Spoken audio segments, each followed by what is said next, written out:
అంటే ఒక లేడీ రిప్రజెంటేటివ్గా లేడీస్కి సంబంధించిన అడ్వకేట్ సమస్యలు కూడా ఉంటాయి. మీరేం జనరలైజ్ చెప్పారు ఇందాక సమస్యలు. మీరు తిరిగిన దాంట్లో, మీరు చూసిన దాంట్లో మీకు వచ్చిన గ్రీవెన్స్లో లేడీస్ అడ్వకేట్కి సంబంధించి ఏమన్నా సమస్యలు వచ్చినాయా?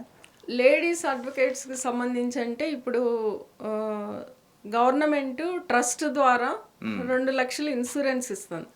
ఆ ఇన్సూరెన్స్లో లేడీస్కి సంబంధించి మెటర్నిటీకి సంబంధించి లేదు. నెక్స్ట్ జనరల్గా డెంటల్కి సంబంధించి లేదు.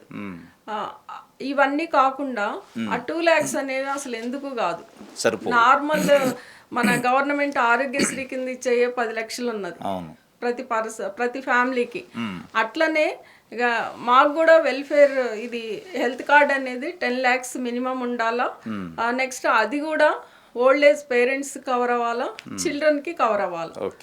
ఇవన్నీ కూడా మాకు రావాల్సిన ప్రొవిజన్స్. అంటే దీనిపైన మరి మీరు ఎవరిపైన ప్రెజర్ చేయాలి రేపు వాళ్ళు గెలిచిన తర్వాత? మీరు as a member, bar councillor, government మెంబర్గా గెలిస్తే ఇప్పుడు 100 crores ఏదైతే ఉన్నదో దానికి అదనంగా మన గవర్నమెంట్, ఇప్పుడున్న గవర్నమెంట్ అదనంగా గ్రాంట్ ఇస్తే ఇన్సూరెన్స్ కవరేజ్ ఎక్కువగా ఉంటుంది.